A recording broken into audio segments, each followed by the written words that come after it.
harus kita lakukan agar kita tidak tertular? Yang pertama adalah jaga jarak, cuci tangan, dan gunakan masker. Tapi bagaimana kalau kita terkena COVID-19? Apa yang harus kita lakukan? Satu-satunya adalah bagaimana cara kita meningkatkan sistem kekebalan tubuh kita.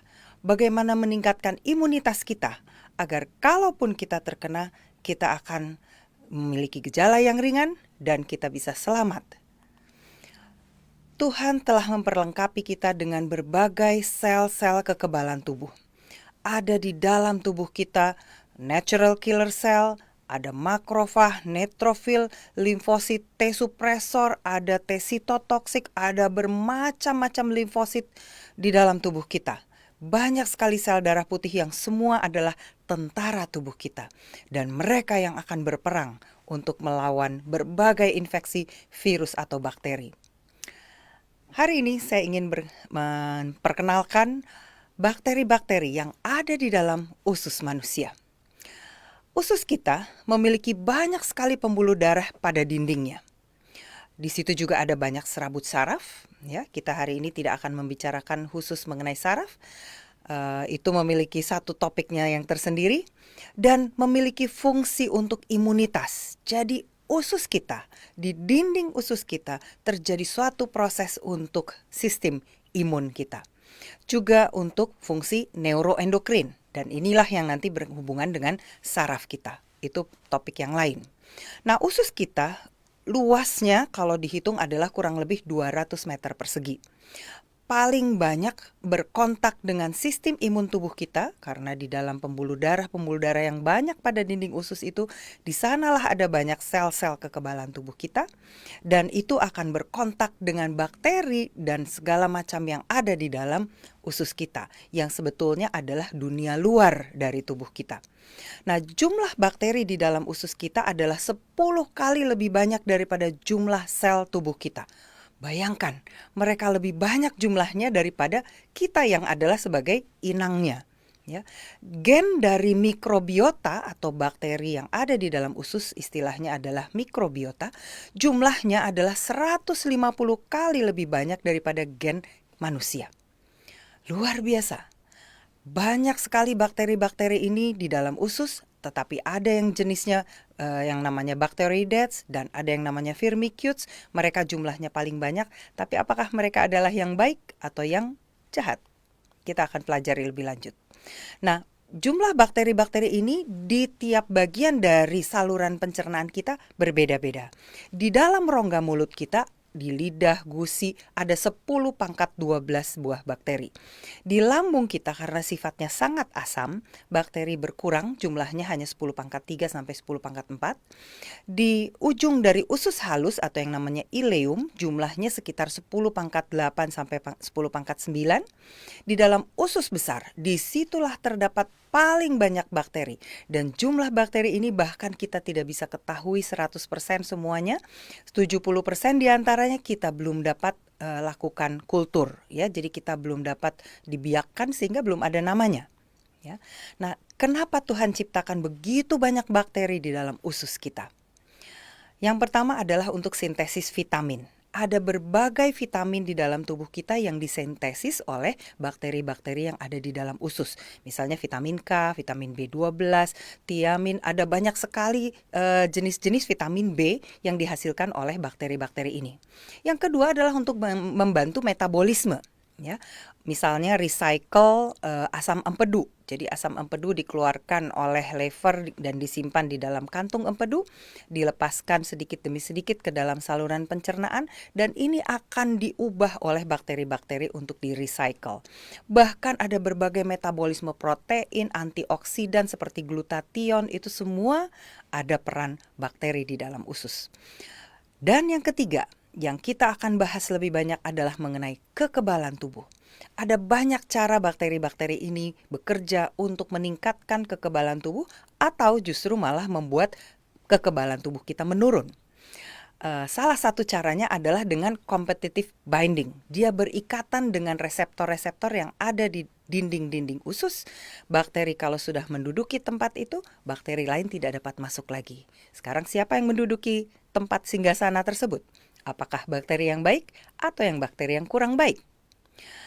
Bagaimana caranya dia memperbaiki sistem imun kita? Yaitu yang pertama dengan membentuk antibodi dan membuat suatu keadaan homeostasis.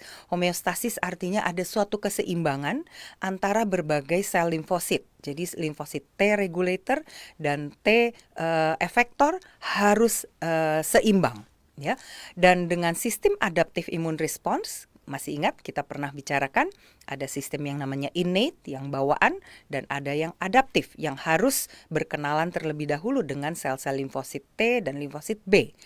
Kemudian limfosit B akan menghasilkan antibodi. Salah satunya yang ada banyak di usus kita adalah imunoglobulin A. Nah, ini adalah gambaran bagaimana bakteri-bakteri yang sifatnya komensal yang selalu ada di dalam usus kita, dia harus pada lokasinya yang tepat. Bila dia pindah lokasi, maka sel-sel makrofag, sel-sel pemakan di dalam tubuh kita yang ada di dinding usus, dia akan mempertahankan dinding dari usus kita. Ya, jadi pertahanan pertama adalah adanya sel-sel pada dinding usus, adanya lendir, kemudian datanglah makrofag yang mempertahankan dinding usus kita agar tetap utuh. Ya, nah bila ada bakteri yang berpindah lokasi, disitulah baru peran dari sel-sel yang lainnya. Dan rangkaian ini akan menghasilkan antibodi imunoglobulin A. Nah, apakah ada pengaruh dari makanan terhadap mikrobiota yang ada di dalam usus kita? Ada. Bagaimana caranya? Kalau bakteri itu adalah bakteri yang baik, Bapak Ibu dapat lihat pada gambar yang sisi sebelah kiri, bakteri-bakteri tersebut akan merangsang sistem imun kita, sistem kekebalan tubuh kita untuk menghasilkan sel limfosit yang namanya limfosit T regulator. Dia meregulasi antara T helper 1 dengan T helper 2. Sedangkan yang gambar sebelah kanan ada berbagai bakteri-bakteri yang jahat yang akan justru membuat radang pada dinding usus. Kalau ada peradangan, maka yang timbul adalah limfosit T helper 17. Dan T helper 17 adalah salah satu jenis limfosit yang seringkali berperan pada penyakit autoimun. Jadi kita lihat ada hubungan antara bakteri dengan sistem kekebalan tubuh. Bagaimana peran makanan? Makanan yang tinggi lemak dan protein hewani ternyata akan menumbuhkan bakteri yang golongannya Bacteroidetes. Bacteroidetes adalah salah satu jenis bakteri yang bisa memberikan efek peradangan pada dinding usus kita. Tetapi kalau kita mengkonsumsi karbohidrat yang kompleks seperti nasi, beras pecah kulit, kentang, ubi dan sebagainya, itu adalah semua jenisnya karbohidrat kompleks. Yang tumbuh adalah bakteri Prevotella species, Lactobacillus species. Ini adalah bakteri-bakteri yang baik yang akan membuat sistem kekebalan tubuh kita menjadi seimbang. Nah, ada satu penyakit yang namanya leaky gut syndrome. Mungkin Bapak Ibu pernah dengar. Apa yang dimaksud dengan leaky gut syndrome? Leak artinya bocor. Dinding usus kita terdiri atas satu lapis sel yang berikatan dengan sangat kuat satu dengan yang lain, ya, yang disebut sebagai tight junction. Tidak bisa ditembus seharusnya. Tetapi pada bakteri-bakteri yang jahat, dia mampu membuat lubang-lubang di antara sel-sel dinding usus kita sehingga terjadi kebocoran. Akibatnya terjadilah peradangan karena sel-sel bakteri dan arke dan virus tadi bisa membuat sistem kekebalan tubuh kita untuk merespon itu sebagai suatu benda asing, sehingga dia akan menyebabkan terjadi inflamasi. Kalau inflamasi adanya hanya di usus, ya mungkin hanya kita sakit perut. Tetapi inflamasi itu bisa ke seluruh tubuh, bahkan ke otak kita, bisa tembus blood-brain barrier. Otak kita itu memiliki pembuluh darah yang sangat pandai, dia tidak mudah ditembus oleh apapun. Ya, tetapi zat radang yang dihasilkan akibat interaksi dengan bakteri-bakteri ini mampu menembus ke otak kita, melampaui dinding dari pembuluh darah di otak kita. Dan bahkan bisa terjadi penyakit-penyakit autoimun. Kemudian juga bisa terjadi gangguan penyerapan zat-zat gizi karena dinding ususnya rusak. Kalau dindingnya rusak, tentu kita akan menjadi tidak tidak memiliki kecukupan gizi, ya, sehingga zat-zat gizi bisa kita kekurangan. Nah, juga akan terjadi penyakit-penyakit akibat permeabilitas yang meningkat pada usus, yaitu seperti penyakit inflammatory bowel disease, irritable bowel syndrome, dan celiac disease. Itu semua adalah penyakit-penyakit radang usus.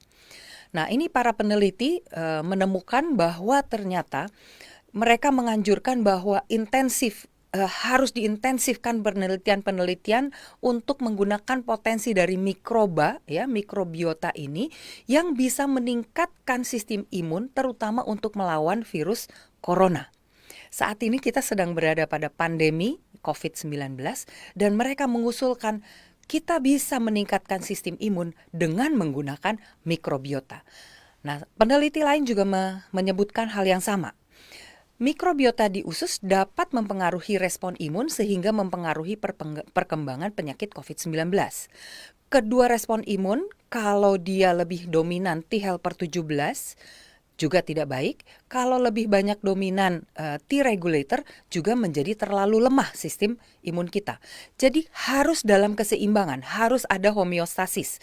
Tidak bisa hanya yang dominan adalah salah satunya. Karena kalau salah satu yang dominan, misalnya T helper 17 yang dominan, maka kita akan mengalami cytokine storm atau badai sitokin. Tetapi bila T regulatornya yang dominan, maka kita tidak ada respons inflamasi yang cukup sehingga juga bisa terjadi gangguan pada paru dan bisa menyebabkan kematian. Nah, anjuran dari para peneliti ini adalah kita perlu menggunakan berbagai makanan, zat-zat makanan yang bisa membuat imun kita lebih kuat. Baik bentuknya nanti ada probiotiknya, ada prebiotik atau simbiotik.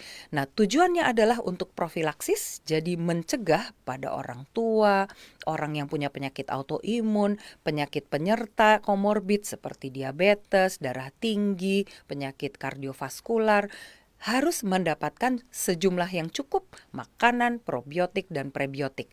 Begitu juga dengan orang yang sudah terkena penyakit COVID. Mereka justru harus cepat diperkuat sistem imunnya dengan cara memberikan makanan-makanan yang spesifik, probiotik, prebiotik, dan simbiotik. Ya. Nah, peneliti lain menemukan bahwa orang yang terkena COVID, dinding ususnya dan bakteri-bakteri yang ada di dalam ususnya semuanya rusak. Dan kerusakan ini tidak bisa cepat diperbaiki. Walaupun dia sudah negatif, PCR sudah negatif, tetapi kerusakan bakteri di dalam ususnya menetap cukup lama sampai berbulan-bulan belum kembali kepada kondisi yang normal. Dan apa yang terjadi pada kondisi COVID? Kita lihat di sini, bakteri-bakteri ini akan membuat ACE2 reseptor jumlahnya bertambah. Kita tahu virus COVID itu menempel pada reseptor ACE2, ya, ACE2 reseptor. Jadi akan membuat virus COVID memiliki tempat untuk berikatan dengan sel-sel tubuh kita lebih banyak lagi karena dia masuk melalui ACE2 reseptor. Dan apa yang terjadi? Bakteri-bakteri golongan Clostridium, Coprobacillus, ini adalah bakteri-bakteri yang membuat penyakit COVID menjadi lebih berat. Jadi dari berbagai penelitian ini kita melihat ternyata infeksi COVID ada hubungannya dengan berbagai mikrobiota yang ada di usus kita dan sistem imun kita. Bagaimana kita harus memerangi virus ini kalau sistem imun kita tidak bekerja dengan maksimal. Peneliti yang lain juga mengatakan bahwa harus ada komunikasi dua arah dari ketiga faktor ini, yaitu makanan, mikrobiota, dan imunitas. Jadi makanan apa yang kita makan, misalnya makanan itu banyak mengandung vitamin D, vitamin A, bermacam-macam zat yang bisa membuat kita menjadi lebih kuat. Zat ini akan berkomunikasi dengan sistem imun, memperkuat sistem imun. Pada saat yang sama, sistem imun juga akan memperkenankan zat-zat gizi ini untuk diserap, absorptionnya menjadi meningkat. Ya, begitu juga dengan mikrobiota. Zat-zat gizi yang ada di dalam makanan akan membuat mikrobiota bertumbuh. Pada saat yang sama, mikrobiota juga akan menggunakan zat makanan itu dengan proses fermentasi dan seterusnya. Mikrobiota akan menghasilkan suatu zat yang namanya SCFA. Nanti kita masih akan bertemu dengan zat SCFA ini.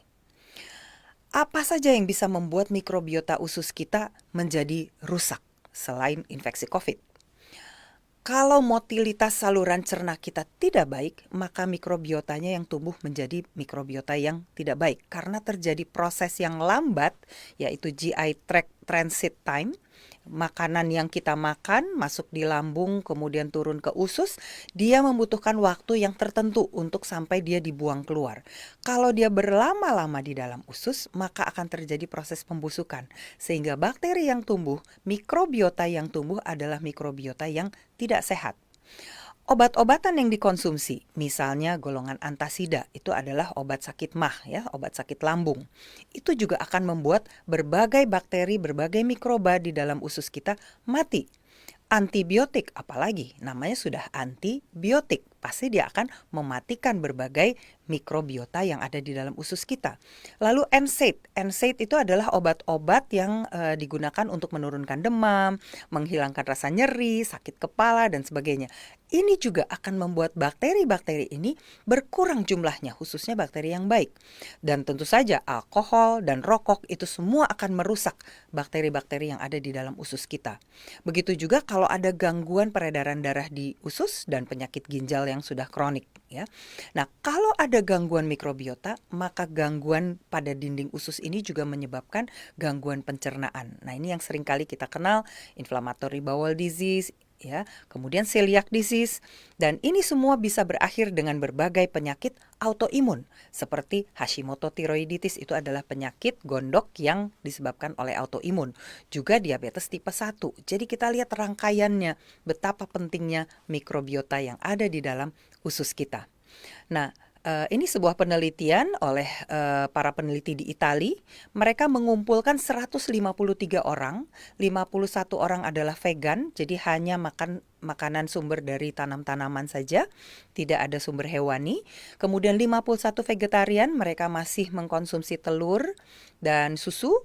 Kemudian 51 orang omnivora, jadi mereka makan semua, makan makanan nabati maupun makanan hewani. Dan apa yang mereka temukan? Semua yang makan makanan vegan, yang paling banyak makan makanan nabati, mereka lebih banyak menghasilkan suatu zat yang namanya short chain fatty acid ya, atau SCFA. Nah, zat ini yang terdiri atas butirat, propionat, dan asetat, ini adalah metabolit atau hasil fermentasi yang dihasilkan oleh bakteri-bakteri yang baik. Jadi inilah yang akan membuat kita lebih sehat. Sedangkan yang banyak makan makanan hewani justru akan menghasilkan metabolit yang berbeda, yang namanya trimethylamine N-oxide atau TMAO. TMAO ini justru yang akan merusak sel-sel tubuh kita, bahkan membuat peradangan di dalam pembuluh darah, dan sering justru menyebabkan penyakit kardiovaskuler. Ya, orang sakit jantung ternyata penyebabnya adalah ini, zat TMAO ini. Jadi mikrobiota usus itu berbeda pada orang yang vegan, orang yang vegetarian, dan orang yang omnivora. Semakin banyak makanan nabati, maka kita akan mendapatkan semakin banyak serat. Dan serat-serat inilah yang menjadi sumber utama untuk tumbuhnya mikrobiota. Ini adalah beberapa peneliti yang lain yang mencoba membandingkan berbagai komunitas orang. Ada yang makanannya vegan, ada yang vegetarian dan sebagainya. Lalu mereka coba data bakteri-bakteri apa yang terdapat di sana. Dan yang saya highlight warna kuning adalah semua jenis bakteri-bakteri yang ada pada orang yang vegan. Dan bakterinya terlihat bahwa yang lebih banyak adalah golongan Prevotella. Peneliti lain juga meneliti, kalau dibandingkan antara yang makan makanan nabati, protein sumber nabati, misalnya kacang polong ya, semua jenis polong-polongan, kacang merah, kacang kedelai, kacang hijau dan sebagainya. Kalau kita lihat bakterinya, jenis bakterinya juga berbeda. Dia lebih banyak Bifidobacterium, Lactobacillus, dan zat metabolit yang dihasilkan SCFA. Sedangkan yang makannya animal protein, dia bisa hewan apa saja ya, bisa sapi, ayam, kambing, dan sebagainya ya, ikan, itu semua adalah golongan hewan. Jenis bakteri yang dihasilkan Bifidobacteriumnya justru sangat sedikit. Yang lebih banyak adalah golongan Bacteroides. Dan jenis metabolit yang dihasilkan TMAO, SCFA-nya hanya sangat sedikit, dan lihatlah apa yang terjadi, penyakit kardiovaskular, CVD, dan inflammatory bowel disease. Jadi makanan kita harus lebih banyak mengandung kacang-kacangan, biji-bijian. Itu adalah sumber protein kita agar jenis bakteri yang tumbuh adalah bakteri yang sehat. Bifidobacterium, Lactobacillus, dan SCFA kita meningkat karena dapat memperbaiki dinding usus. Semakin banyak makan protein hewani, apalagi daging merah, maka TMAO yang akan dihasilkan. Bagaimana orang yang sekarang mengatakan kita kan mau cepat nurunin berat badan, kita mau makan yang low carbo atau no carbo, rendah karbohidrat tetapi tinggi protein. Apa yang terjadi? Tentu jumlah bakterinya yang baik akan berubah, akan jauh berkurang, dan produk yang tadi dihasilkan sebagai metabolit oleh bakteri-bakteri tersebut juga akan menurun. Jadi butiratnya hilang, padahal butirat adalah salah satu zat yang anti peradangan, anti inflamasi. Ya. Nah, seorang peneliti dia katakan, Russell dan kawan-kawan, walaupun penurunan berat badan akan terjadi cukup cepat dengan memakan hanya protein tanpa karbohidrat, jadi nggak makan nasi ya, nggak makan nasi, hanya makan protein saja. Betul, berat badan bisa turun. Tapi apa yang terjadi? Di dalam tubuh sebetulnya ada bahaya. Ada bahaya bagi kesehatan karena dia justru meradang inflamasi di dalam tubuhnya. Dia tidak memiliki zat butirat. Padahal butirat, propionat, dan asetat adalah 3 jenis zat SCFA, short chain fatty acid, yang kita butuhkan untuk memperkuat dinding usus kita. Dengan demikian sistem imun tubuh kita menjadi baik. Makanan-makanan barat, western diet, seperti kentang goreng, pizza, burger, dan sebagainya, semua justru akan menyebabkan inflamasi, peradangan pada tubuh kita. Makanan-makanan Mediterranean dan makanan yang gluten free justru malah bisa mencegah terjadinya inflamasi. Nah, peneliti lain juga membuktikan bahwa SCFA di usus bukan hanya berada di usus, tetapi dia masuk ke dalam peredaran darah dan dia bisa melindungi tubuh kita. Dia meneliti pada tikus. Tikus diberikan konsumsi makanan yang tinggi serat yang dapat difermentasi oleh bakteri-bakteri di ususnya. Dan tikus ini terlindung dari berbagai penyakit alergi dan peradangan di saluran pernafasan. Jadi lihat, kegunaannya bukan hanya untuk di dalam usus, tetapi sampai di paru-paru, di seluruh saluran pernapasan, tikus itu menjadi lebih sehat. Lalu diberikan jenis makanannya spesifik yang golongan inulinnya tinggi. Inulin, nanti kita masih akan lihat apa saja makanan yang mengandung inulin. Ini akan membuat influenza yang diberikan kepada tikus cepat terkontrol.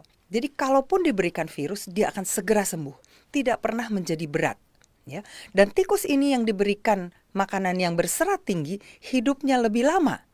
Fungsi paru-parunya dan elastisitas paru, jadi kapasitas paru untuk menyerap udara dan mengeluarkan udara menjadi lebih baik.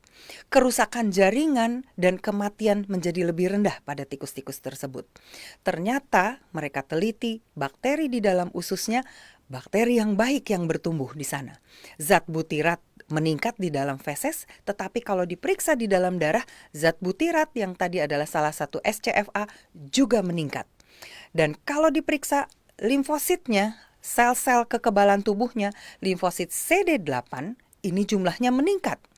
Dan fungsi CD8 adalah untuk mematikan virus-virus sehingga viral clearance-nya lebih cepat. Virusnya cepat habis dari tubuhnya kalau diberikan penyakit influenza. Jadi ini kita bisa tarik kesimpulan juga bagi penyakit influenza pada manusia. Semua penyakit, semua kesehatan mula-mulanya adalah pada usus kita. Apa yang kita makan? Serat dari sayuran, buah-buahan, dan berbagai biji-bijian ini akan menumbuhkan bakteri yang baik. Bakteri yang baik ini akan berperan sebagai anti peradangan, anti inflamasi, khususnya pada cytokine storm. Bakteri-bakteri ini dapat membuat tubuh kita menjadi lebih sehat dan dapat mengatasi infeksi berbagai virus. Kalau kita lihat makanan yang membuat bakteri Prevotella, salah satu bakteri yang baik bertumbuh, adalah karbohidrat. Jadi kita butuh makan karbohidrat kompleks. Ini adalah peneliti yang mencoba melihat semua hewan manusia yang makan, ada yang herbivora, makannya hanya tumbuh-tumbuhan, ada yang karnivora yang hanya makan hewan ya. Jadi seperti harimau, singa dan sebagainya. Kemudian ada yang omnivora, jadi dia makan juga sayuran, biji-bijian tapi juga makan makanan hewani. Dilihat bakterinya, dia membuat data gen bakteri. Ternyata memang sangat berbeda. Jadi bakteri pada orang yang makannya herbivora, makannya hanya tumbuh-tumbuhan saja, akan sangat berbeda dengan yang omnivora. Nah, ada istilah yang namanya prebiotik, ada istilah yang namanya probiotik. Bakteri-bakteri di usus atau istilah lainnya adalah mikrobiota. Mikrobiota usus ini adalah yang namanya probiotik. Sedangkan makanan bagi si mikrobiota namanya prebiotik. Jadi kita perlu makan prebiotik yang baik agar si bakteri-bakteri mikrobiota ini bisa bertumbuh. Dengan demikian kita akan menjadi sehat. Kalau kita salah makan, lagi pergi ke pesta, lalu kita makan makanan yang goreng-goreng, makanan yang tidak sehat semuanya, apa yang terjadi dengan mikrobiota kita? Dalam 24 jam, mikrobiota akan berubah. Langsung bakteri-bakteri baiknya hilang. Aduh, saya kemarin salah makan. Saya sekarang mau memperbaikinya. Saya mau detox dulu. Makan sayur atau jus atau apa saja kita perbanyak dalam beberapa hari. Baru setelah 48 jam dia bisa kembali ke kondisi yang semula. Jadi jauh lebih susah untuk memperbaiki dibandingkan dengan merusakkannya. Jadi hati-hati, jangan kita curi hari, pinjam hari, itu tentu akan membuat kerusakan di dalam usus kita. Nah, makanan apa yang harus kita hindari? Semua karbohidrat sederhana, semua yang diproses melalui proses rafinasi ya, refinement, seperti tepung, gula, roti yang putih, mie, cookies, kue-kue, sereal yang sudah diproses ya. Sereal itu kebanyakan adalah dari tepung, kemudian dibentuk menjadi bulat, menjadi gepeng dan sebagainya. Jadi makanan proses semua sebaiknya dihindari. Kemudian semua makanan hewani, baik dagingnya, ikan, ayam, sapi, kambing, susu, dan semua produk-produknya sebaiknya semua kita hindari. Kemudian minyak yang sudah refined, jadi itu sebetulnya minyak yang hydrogenated itu semua tidak sehat, membuat inflamasi di dalam tubuh kita. Bakteri-bakteri di usus kita juga akan mati kalau kita makan yang goreng-goreng dan minyak-minyak. Kemudian semua yang GMO, semua yang sudah genetically modified sebaiknya kita hindari. Nah, apa yang harus kita makan? Simple, mudah sekali. Semua sayuran, buah-buahan, dan biji-bijian, semua itu mengandung serat. Dan jumlah serat yang harus kita konsumsi adalah 25 gram sehari. Bagaimana kita tahu bahwa kita sudah mengkonsumsi dalam jumlah yang cukup? Gadget pintar kita di dalam HP kita bisa kita masukkan apa yang kita makan, ya. Ada health di situ atau kita mau download apps-nya juga bisa, silahkan. Kita bisa tahu kalau pagi sarapan ada misalnya pepaya dan nanas, siang makannya misalnya nasi dan sayur buncis ya. Jadi kita masukkan data-datanya berapa banyak kita makan, kita bisa tahu berapa serat yang kita makan dalam satu hari. Kemudian kita harus makan yang golongan polifenol. Polifenol ada berbagai jenis, ada di dalam buah-buahan, biji-bijian, teh hijau ya. Semua jenis ini mengandung polifenol. Lalu satu ingredients yang paling penting adalah kurkumin. Kurkumin itu adalah kunyit ya. Kunyit itu sifatnya antiinflamasi, sangat membuat inflamasi mereda. Ya, nah ini adalah salah satu penelitian yang membuktikan bahwa kunyit ya, kurkumin bisa mengobati penyakit Alzheimer ya, dengan cara dia bisa menghilangkan kerusakan-kerusakan dengan cara mendisagregasi deposit-deposit yang ada di dalam otak pasien Alzheimer, kemudian membuangnya, rilisnya, membuang dari sirkulasi. Dan kurkumin ini akan meningkatkan kadar vitamin E di dalam darah kita. Jadi kurkumin ini bisa berguna bagi banyak penyakit dan termasuk untuk menghilangkan peradangan.